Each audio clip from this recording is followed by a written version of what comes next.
What's up guys, and today's lore episode is about the Venator class Star Destroyer.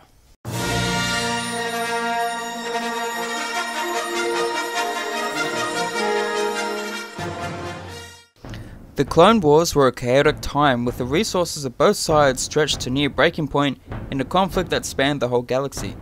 Neither party could afford to field capital ships that were too specialized, as it became increasingly difficult to predict what final form a given battle might take.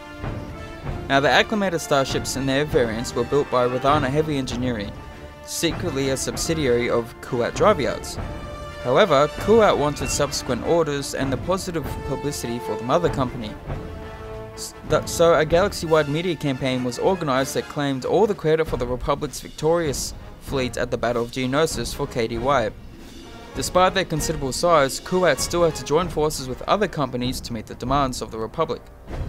And one of the designers, Explicix, who created the Delta 7 Jedi Starfighter and the V-Wing, worked with Rendili's Star Drive to create the Victory class Star Destroyer. But meanwhile, while he was doing that, back at KDY, his daughter, Lyra, created the Venator class. Now, the Venator class was to quickly form the backbone of the Republic's fleet. It was, though considerably smaller than the already mighty Mandator II class Star Dreadnought, Venator class ships were far more numerous.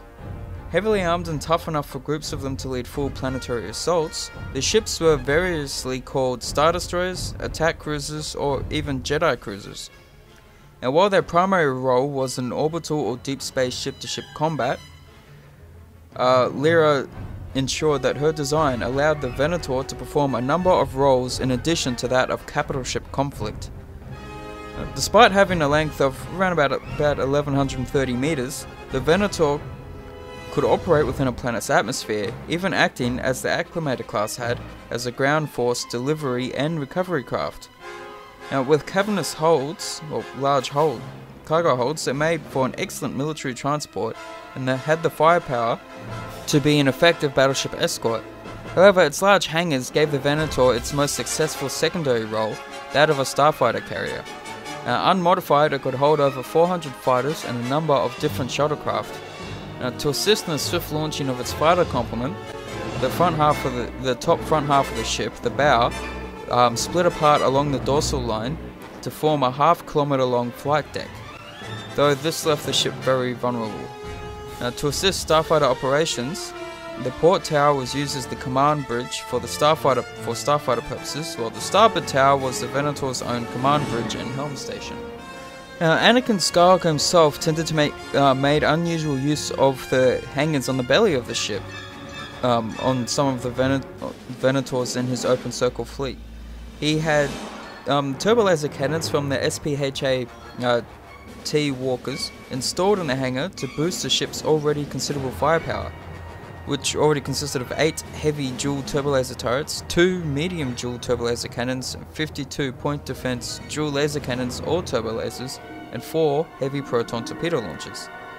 Ultimately, the ventral hangars were a design element that would not be repeated on future Star Destroyers. Now, when it comes to the complement of the starfighter and vehicle complement of a Venator class Star Destroyer, which was very impressive, its hangar bays were far larger than those of existing or later Star Destroyers of a similar size. The ship actually could carry 192 Alpha 3 Nimbus class V-Wings or V-19 Torrent starfighters, or a mixture of the two, 36 ARC 170 starfighters, 192 Eta 2 Actus class light interceptors, 40 LART I and or LART C gunships. These are the gunships you'd see flying over the ground and dropping off ATTEs, and various shuttles. And there was also a hangar space for 24 military walkers.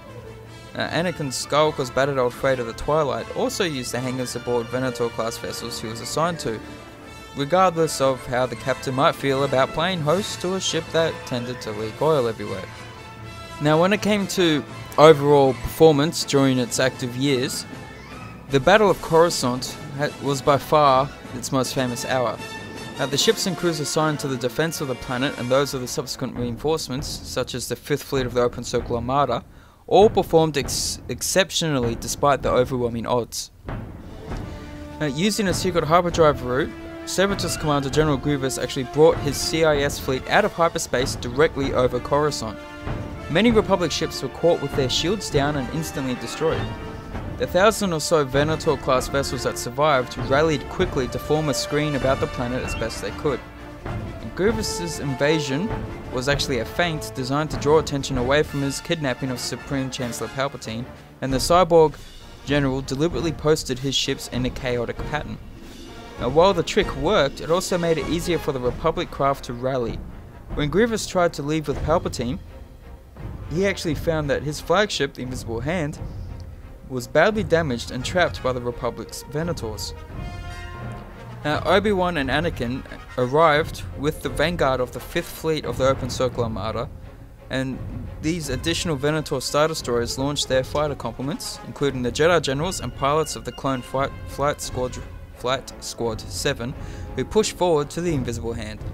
Now, and then, as we know, the Jedi rescued Palpatine, and the Venators that from the Open Circle fleet with the SBHAT turbo lasers in their ventral hangars were actually wreaking havoc among the CIS ships. Now, ultimately the Battle of Coruscant will be remembered as a Republic victory, although it was a costly one.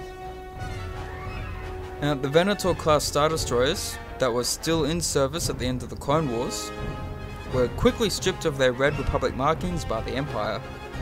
The solid grey oppressive look better suited Palpatine's purposes. And then after a while, the Venator class destroyers were soon replaced by the Imperator class vessels, which then were renamed to become the well-known Imperial 1 class Star Destroyers. And that is the Venator class Star Destroyer. So if you like the video, be sure to drop a like if you're new, or be sure to subscribe. Leave a comment or two if you like as well. Let me know what you think of the video, and I'll talk to you all in the next one. Later.